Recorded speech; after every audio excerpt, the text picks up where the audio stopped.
Good to be back with you guys. I was gone last week. I got to go to Israel. It was really stinking cool. So I have all kinds of things to share and tell you about that trip. But first, we got to get the kids out of here. Emma was ready to go. She was so excited. Kids are dismissed here to the front with Miss Dion, Tabitha, and everybody else. You can get your copies of the scriptures. Take them and turn to 1 John chapter 5, verses 6 through 12. I wanted to spend the whole sermon talking about the trip and sharing with you guys what we saw and what we did. And I can't do that, sadly, but I got like a whole year's worth of sermon material out of that trip. So you're going to be hearing it as you go. I'm here and there. I got all kinds of things to share. We got to stand where Paul stood and where Jesus and David stood. We got to see what they were looking at and what David was writing about. And it was just really, really neat. So I recommend you do it if you can. You'll be hearing more about that as we go. But we got work to do. We've got the Word to get into. We didn't get back till midnight on Tuesday, so I had a short week this week, and I hate preparing sermons on short weeks. So I was very thankful for what John did for me this week, because he made things pretty easy for me. I didn't have to figure out what this passage was about. He's very clear, because in these 7 short verses, John is going to use one word 10 times. Where'd my mic go? Man, I was wondering, I was trying to speak loud. What is Mincy doing over here? What is this motion? Thank you, Mincy. Man, there we go. Can we do all that again? That's good. Alright, this passage is about testimony. If you want to look at your text there, you're going to see it 10 times. Now, before you count and try to accuse me of being wrong, because you guys love to do that, you're going to see the word testimony 8 times, and then you're going to see the word born, with an E, the verb born, twice. It's the same word in the Greek. It's the Greek word martyria. That word sound familiar to you? It's the same word from which we get our word martyr. Right? A martyr is someone who dies for the faith, but what it originally meant is a witness, which makes sense, because someone who will willingly lay down their life for what they believe is a great testimony to that belief. The root word originally means one who remembers, or one who has knowledge of something that they can then share with us. That's a witness. Someone who remembers and can report, someone who knows and can inform. 2 weeks ago, if you remember back to when I was last here, we talked about faith. And remember, we talked about how it's actually not really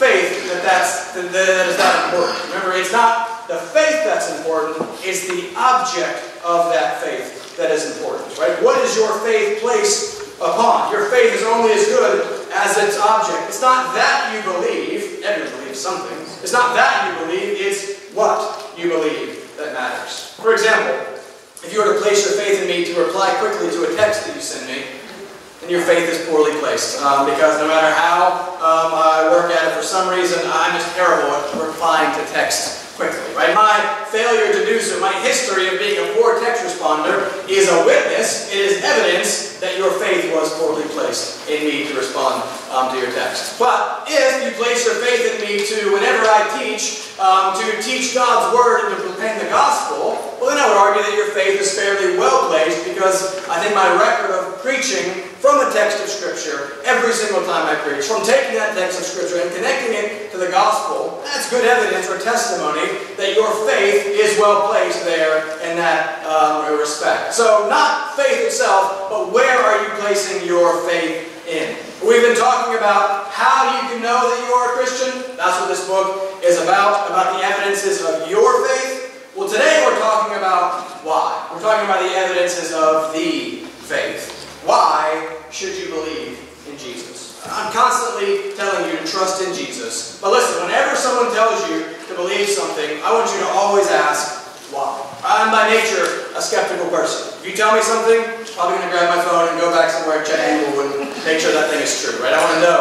I want reason. I want evidence and proof why I should believe anything. And so should you. Especially when it comes to something as big and as important as the eternal destiny of your soul. And thankfully, the Bible tells you that's exactly what you should do. Faith, sadly these days, generally is defined as being blind. Right?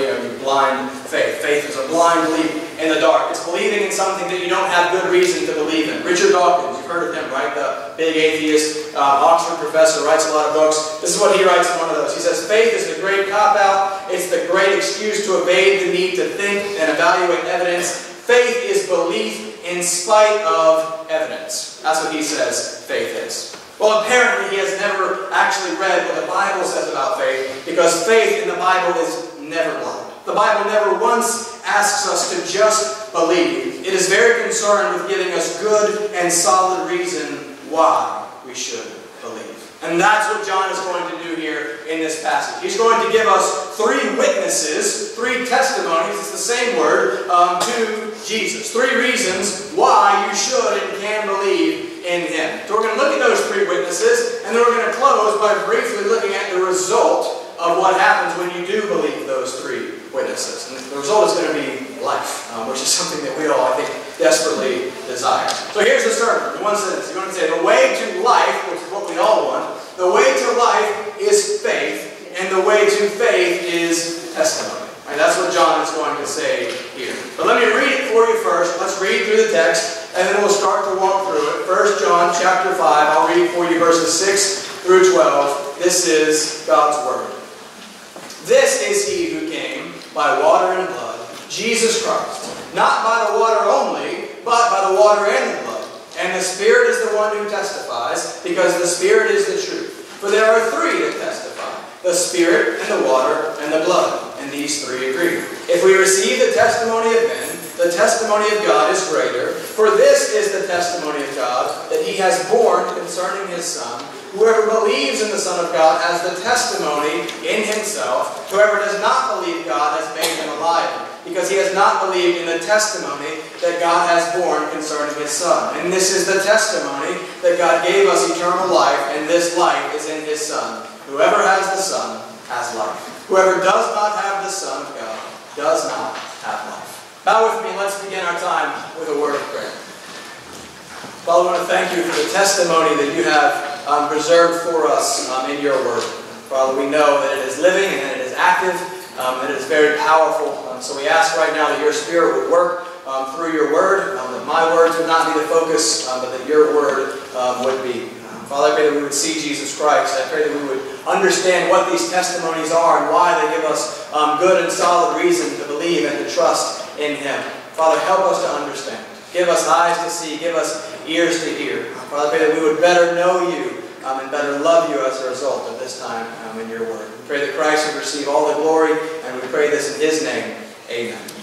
All right, so first, a couple of words on the importance of testimony and evidence. Let me first defend my claim that we're never called to just believe. The Bible never once does that. That's actually unbiblical. So consider what John says when he gives the reason why he wrote his gospel. We read it in the scripture reading in John chapter 20. Verse 30, he said, this is the purpose statement of the whole gospel of John. He said, here's why I wrote this book.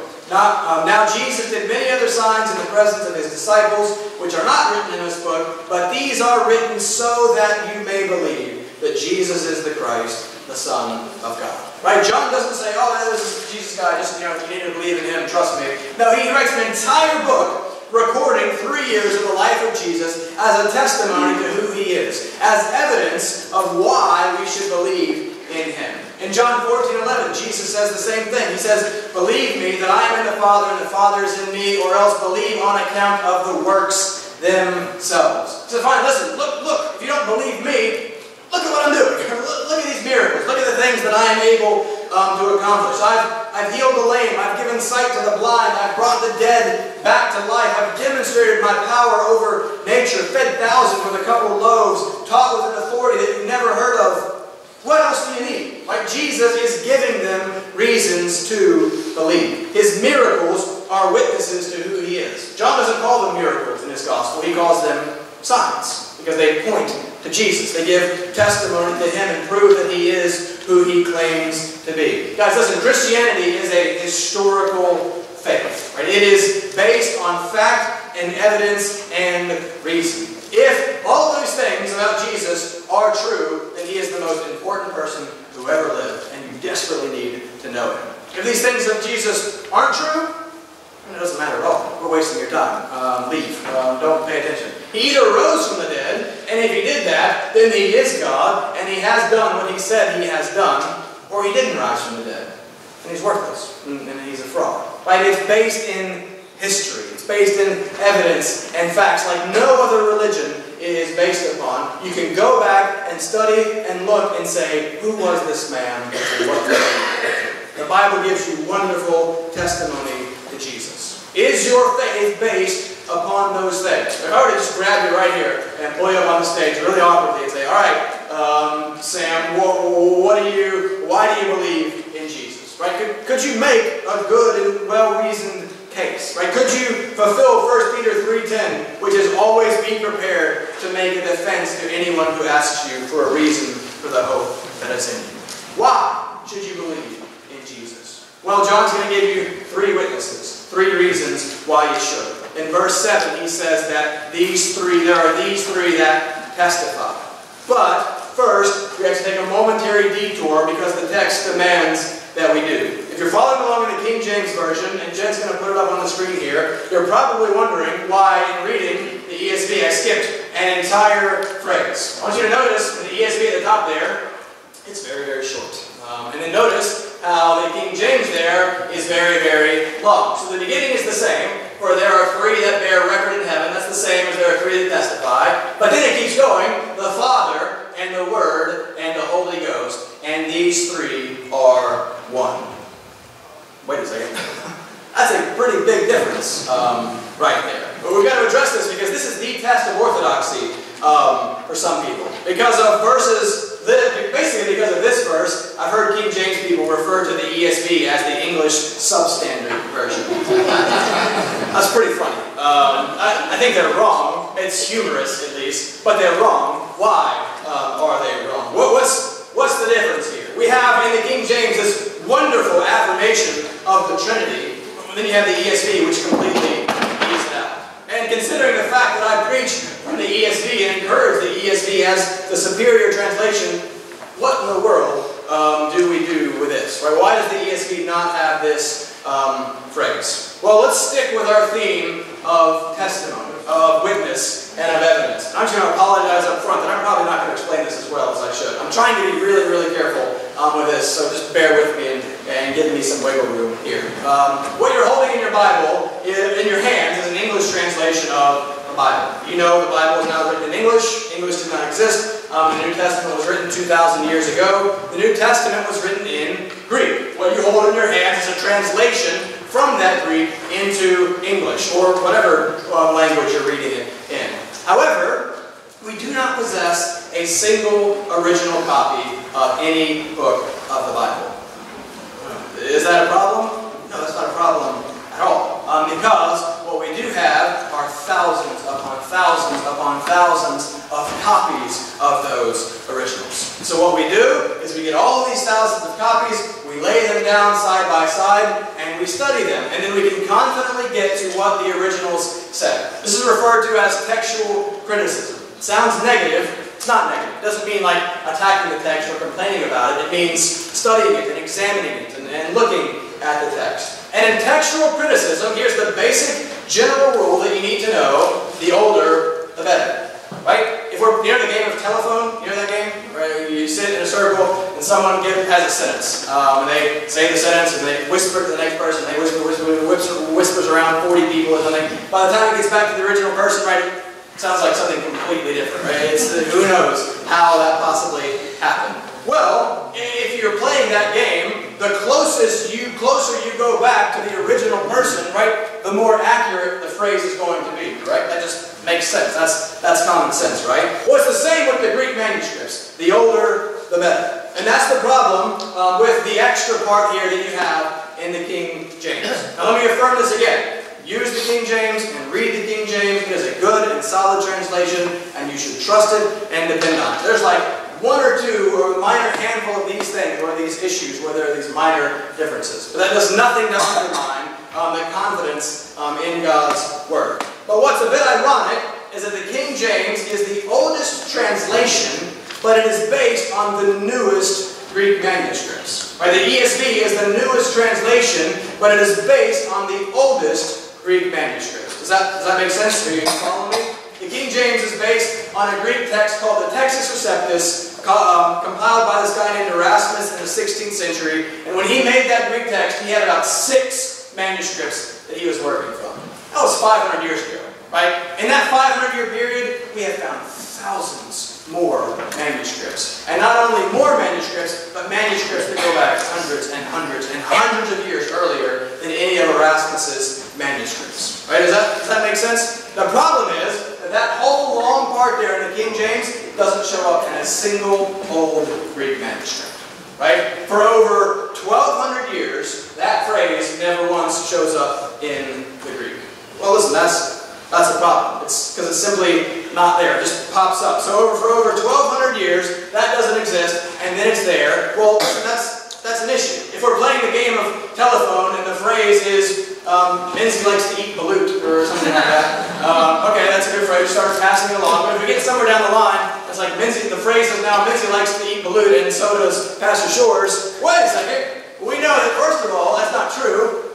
And second of all, we know that that second part has been added, right? Because it wasn't there in the original part, right? So we know that confidently that wasn't part of the original. And that's the same thing with this. It simply does not show up for over 1,000 years in the Greek text. And that's why it doesn't show up in your ESV. It's not about the ESV taking things out of God's Word. It's about the ESV getting back closer and closer and closer to the original. Does that make sense? I don't want to spend a million hours on that. I'm tempted to do it, but I don't want to. That's why the difference is there. The ESV does not find this for 1,000 years in the Greek text. So we're going to skip it because it's not in the original. So that's the difference. But if those three things aren't the things that agree, if it's not the Word and the Holy Ghost and the Father, well then what are the three things that agree? Well, verse 8 tells us. The ESV goes straight to verse 8 and tells us the three things. It is the Spirit and the water and the blood. Back up to verse 7. This is He who came by water and blood, Jesus Christ. Now, we already again need to pause and consider this because what in the world does that mean? This is a fairly complicated verse. What does it mean that Jesus came by water and blood? And lots of people disagree over this. I think there's three major interpretations. I'll give you the first two quickly, and then I think the third one is more accurate. The first one is many people have argued that water and blood refers to baptism and the Lord's Supper. I don't think that's correct. I can see how water refers to baptism. Never once in the Scriptures does just blood refer to the Lord's Supper. Plus, I don't understand what it would mean that Jesus came historically by baptism and the Lord's Supper, and how those things were witnesses or testimonies to Him. Calvin thinks that's what it was. It's bold to disagree with Calvin, but I'm going to disagree with him here because I think he's wrong. Many other ancient commentators take water and blood to be a reference to John chapter 19. Turn there real quick because this one is more likely, I think. This one's possible. Look at John chapter 19, verse 34 and 35. This is the crucifixion. We're at the crucifixion. Jesus has been on the cross. He's gone through all the trials and the arrests and the beatings, and now he's already on the cross. He has already died. And then in verse 34, we read, "But one of the soldiers pierced his side with a spear, and at once there came out blood and water. He who saw it has borne witness. His testimony is true, and he knows that he is telling the truth, that you may believe." Now, I think this option has a lot more going for it than the first. Notice all the similarities there. Both passages are written by John. Both passages mention water and blood. And both passages mention the two in some connection with that same word, witness or testimony. Martyria shows up twice in those verses, just like it shows up 10 in our verses. So there's lots of parallels. So what would that be bearing witness to? I guess, if this is the correct one, it would be bearing witness to the fact that He was human. He was a man, and He really died on that cross. Right? It's a testimony to what He did for us on the cross. But still, I think this was a little tough. What would it mean to say that Jesus came by the water and blood at the cross? I can't come up with what that could possibly mean. It's the water and the blood that actually came out of Him. I don't understand how He came by the water and the blood. Plus, it just seems unlikely that John would build such a big argument on such a small little detail. So I think the third option is most likely, and that is that the water and the blood refer to the baptism of Jesus and the death of Jesus. That's what most people think they refer to. But what's the significance of those two events together? Well, if you think about it, the baptism was the beginning of the public ministry of Jesus, and his death was the end of the public ministry of Jesus. So they both stand as two important bookends to him. And consider what happens at Jesus' baptism. What happens? He comes up out of the water, the Spirit descends upon him, and in Mark 1:11 we see, and a voice came from heaven, "You are my beloved Son, with you I am well pleased." So there's God himself, the Father, bearing witness about Jesus at his baptism. Then at the death of Jesus, in Mark 15:39, we read, "And when the centurion who stood facing him saw that in this way he breathed his last, he said, 'Truly this man was the Son of God.'" Right, so we have the testimony of God and the testimony of man, which verse 9 mentions both. If we receive the testimony of men, well, the testimony of God is even greater. So there's actual testimony happening at both of those events, but I think John's focus is on the fact that the events themselves, the baptism and the cross, testify to Jesus.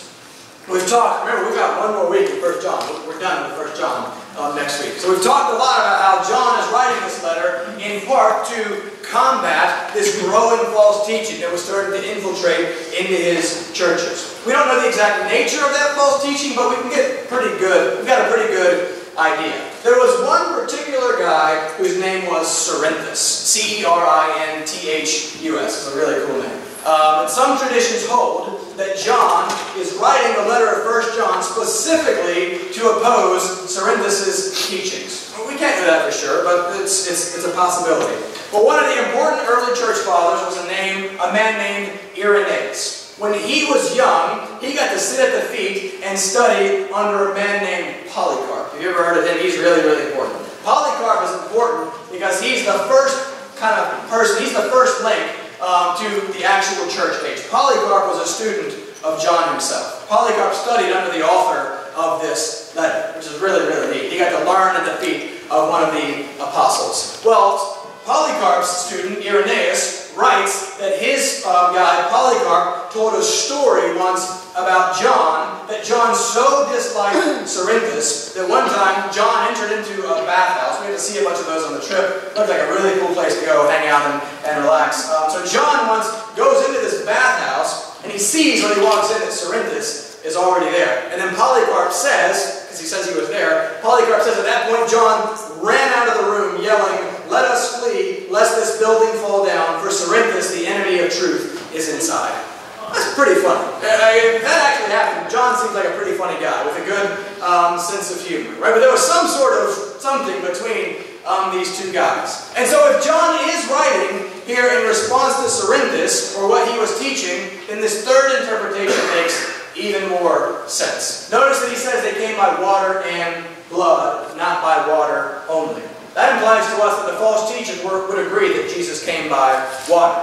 John's adding, no, by blood also. Well, Cerinthus taught that there was a distinction between Jesus and the Christ. They were separate persons. He said that Jesus lived for 30 years.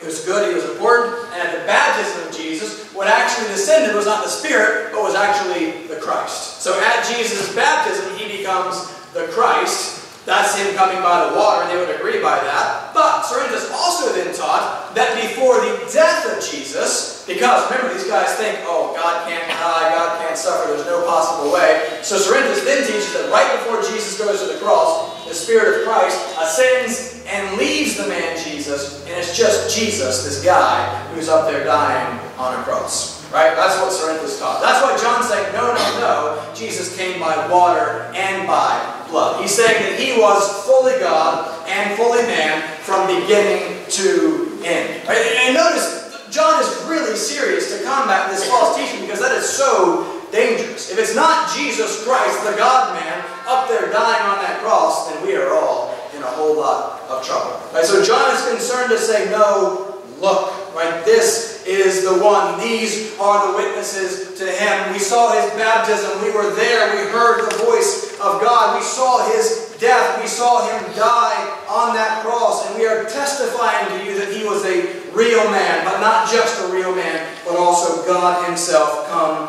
in the flesh. He came and he underwent the baptism of repentance. Doesn't make any sense. Well, why is Jesus, the God-man, the one who was without sin, undergoing this baptism for the repentance of sins? Doesn't make sense. Doing it for you. He was identifying with you. He was standing in your place. He was, in a sense, repenting in your place. Already at the very beginning of his ministry, he's preparing for the cross, which is the ultimate witness to Jesus Christ. It happened in history. John says, we saw it. Well, we heard the centurion. We were there. This really happened. Why? Why did it happen? Because of you. And because of me.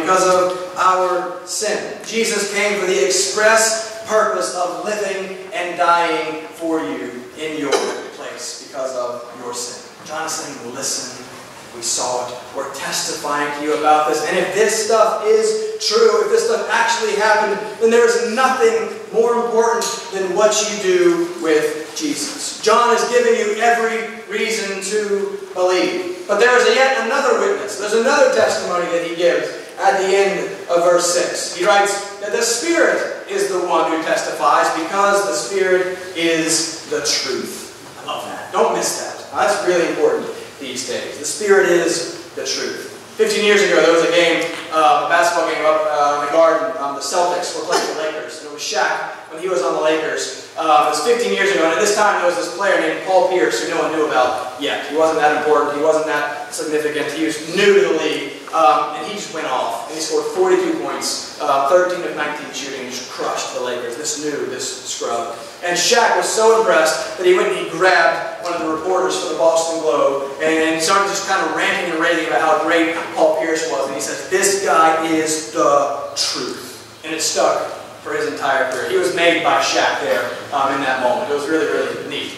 But, no offense to Paul Pierce, who was a great basketball player. That is not a nickname I would feel comfortable taking myself. Because why? Obviously, because Jesus very clearly declared himself to be the truth. And we're told here that the Spirit is the truth. Truth is so important. We live in a world that ignores truth. All my college philosophy classes, the express purpose of those courses was to convince us that there was no such thing as truth or objective right or wrong. And John is saying, no, there is truth, and God is that truth. The Greek word is aletheia. That's a beautiful word if you need a name for your daughter. That's truth. It's that which corresponds to reality, that which is real. It's how things really are. And John is saying, God is how things really are. God is the way. He is the creator. He's the sustainer of reality itself. So He is truth. The Spirit is truth. We don't have to get all mysterious and mystical when talking about the Spirit. His role is clear. He bears witness to the truth. He testifies to Jesus. As the arrow on a compass is always going and pointing north, the Holy Spirit is always pointing to Jesus Christ. Because that's His job. We've studied John 14 and 16 a couple times already where Jesus specifically says, here's who the Spirit is, and here's what He will do. He says He will teach you all things. He will bring to your remembrance all that I have said to you. He says He will guide you into all truth, and that He will glorify Jesus. That's what the Spirit does. He teaches, He illuminates, He enlightens, He points us to Jesus Christ, and He enables us to understand Him and trust Him. And how does He do this? Through the testimony of the eyewitness to Jesus, through the apostles. Meaning what? This. Through the Word. That's how He does it. This word, written down in the Greek and the Hebrew 2,000 and 3,500 years ago, this is the means through which the Holy Spirit testifies. This is the evidence and the proof that we have about Jesus Christ, which means that if you want to know Jesus, if you want any sort of relationship with Him, if you want the wonderful results that we're about to talk about, then the only place to turn is the Word. You cannot have any of those things apart from the Word. You cannot know Jesus apart from the Word. You cannot be saved apart from the Word. Faith comes through hearing, and hearing through the Word. Right? The gospel is the power of God for salvation. The Word is absolutely central and necessary. Guys, the Spirit testifies to Jesus through the Bible. Are you taking advantage of that testimony? Are you reading it? Are you studying it? Are you learning it and meditating on it and memorizing it? Do we actually value what this is? I don't. I'm going to be quite honest. I don't think a pastor should say that, but I don't. And I don't think you guys do either. Because we don't read this like we should. We don't care about this like we should. I can watch a basketball game for 2 hours without even a thought. Notice I haven't mentioned the Carolina game since before I left. So we're just not going to address that. But I can watch that and read about that and study the Tar Heels all day without even a lick. Yet I struggle to read this for 30 minutes. Well, what about you? Like, do you value this? Do you care about this? Do you know this? Like, I wish I had spent most of my life as a young person not memorizing basketball statistics. I know a lot about the X-Men and the Spider-Man and I have all kinds of worthless, useless information in my head. I wish I had been spending the first 5 years of my life memorizing this and learning this and knowing this, because this testifies to Jesus. That's where we go. So listen, if you want Him, and if you want the life that we're about to talk about, this is the only place. There's nothing else I can offer you as your pastor. Like, go here and read this. This is the vision. This is what we're doing. Go to the Word. This is the means through which God speaks. Those are the three primary witnesses to Jesus. We see His life bookended by His baptism and His death, and we see the Spirit. He's the one who applies what we see and helps us to understand, and He does that through the Word. Those are the three main witnesses. I think He gives a few more. Let's look at them really briefly. Look at verse 9. He says that all of this is the testimony of God the Father. So everything that we just talked about, all those three testimonies, initially these three come from Him, right? They come from God. He is the source of all the testimony, which is really stinking cool, because God Himself has spoken. He has revealed Himself to you. I suggest you consider listening to the Creator of the universe. Listen to God. Then verse 10, here's a trickier one. Verse 10 says that we have the testimony in ourselves. What exactly does that mean? I think this works in conjunction with Romans 8:16. Remember what Paul says there, the Spirit Himself bears witness with our spirit that we are children of God. What does that mean? Then in verse 15 he says, for you did not receive the spirit of slavery to fall back into fear, but you have received the spirit of adoption as sons, by whom we cry, Abba, Father. Listen, I will always focus, and I think we're always supposed to focus, on the objective testimonies to Jesus. Right? That's where I want you to look first. Look to Him. I fluctuate, I change, my attitudes and my opinions and my feelings are all over the place all the time. He's fixed, and He doesn't ever change. Right? So go first and foremost to Him. He's your primary testimony, who He is and what He has done for you. But we cannot also then deny that there is some sort of subjective element to this as well. Paul said, or John says, we have the Spirit within ourselves. Paul says the Spirit bears witness to us and in us. What does that mean? Great question. I read every single commentary I've had. I read every sermon there possibly was. I can't find a single person who explains this to me as well as I want. All I can say is simply that you know. You go from wondering and doubting and not being sure to knowing. To knowing what? Because here's the key. Knowing that you are God's child. So I want you to notice how Paul connects this testimony, this Spirit, this subjective thing. He connects it to sonship and fatherhood. Right? When we know, we now relate to God not primarily as Creator, not primarily as King or lawgiver or judge, but as Father. This is one of the best ways that you can tell if you've got this testimony, this internal witness, or whatever this is by examining what terms you think of and relate to God. For so much of my life, God was He was a spoil sport, right? He was like, I'd like to do this, and I'd like to do that. God says I shouldn't. That's not really fun. But then I realized He's the lawgiver, and He's the judge, and that's terrifying, and I don't want to mess with that. All the things that I thought about God were just incorrect and were formed by these other things. But now, by His grace, I can confidently go to Him and pray to Him and consider Him as Father.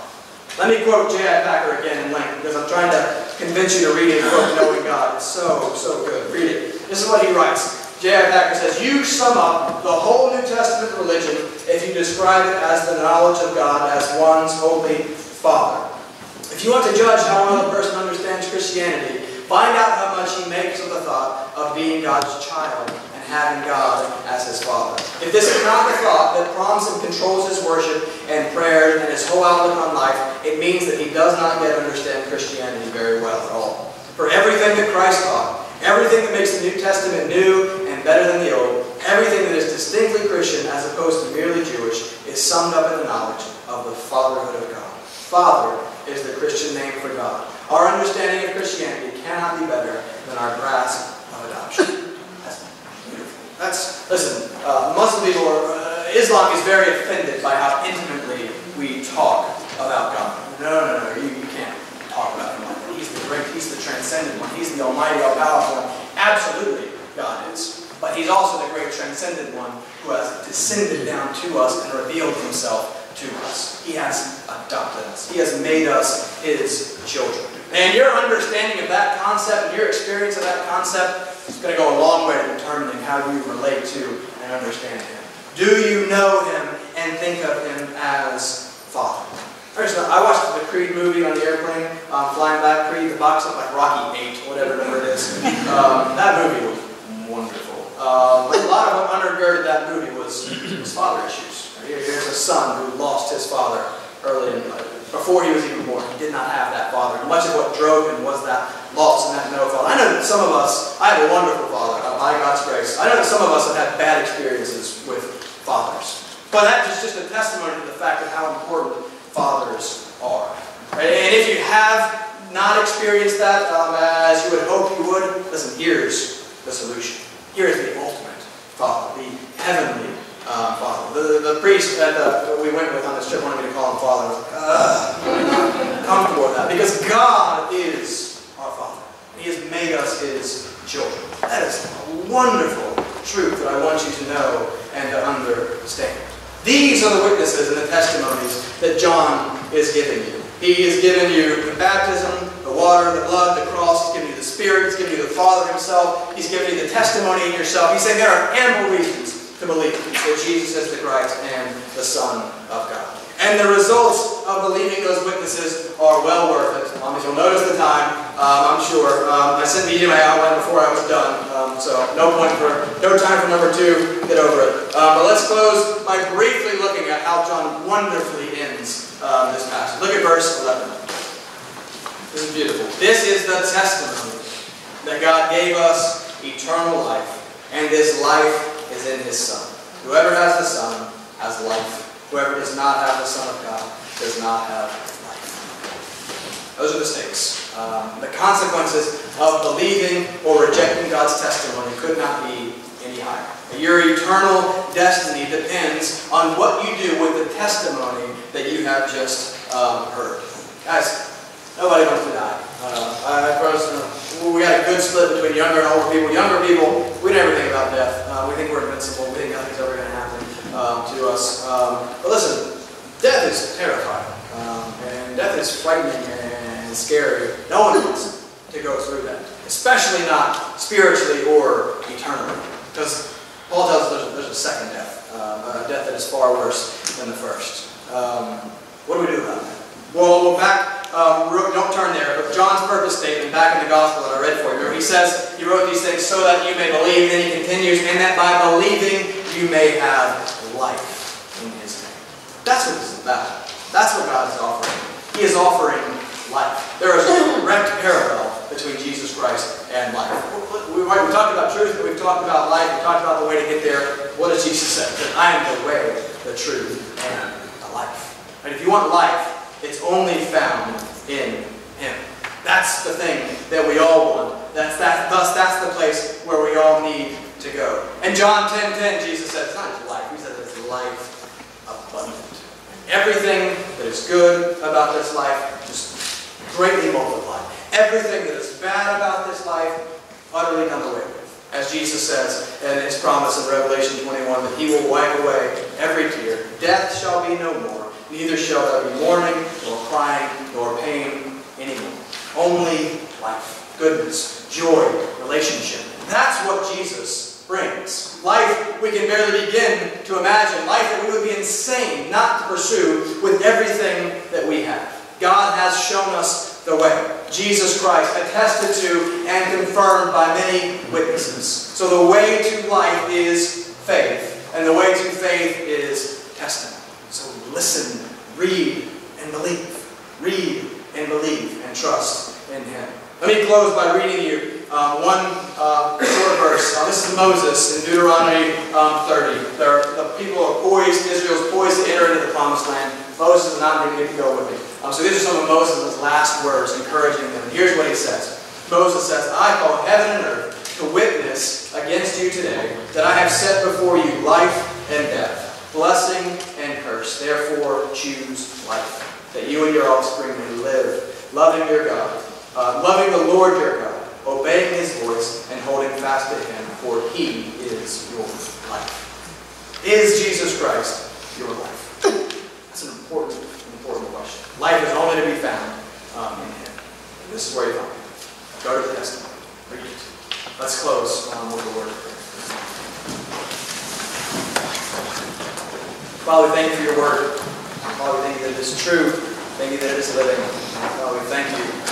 As many of us have experienced, Father, that it changes. It brings dead hearts back to life. So, Father, we just want to pray right now that your word would do its work, that your Spirit would take that word and apply it to our hearts, that my words would be set aside, and that your word would shine forth. And that would be the focus. Father, you have given us infallible testimony to your Son, Jesus Christ. Father, to not believe is to call you a liar. It is to be foolish. So, Father, I pray that you would right now help us to believe. Father, drive us to your word. Help us to read and to seek and to know the testimony, and in knowing to believe and to trust and to rest our hopes, our lives, and our identity in Jesus Christ. We thank you that while we were yet sinners, Christ died for us. We thank you that though we were dead in our trespasses and sins, you made us alive together in Christ. We thank you for life. We pray this all in Jesus' name.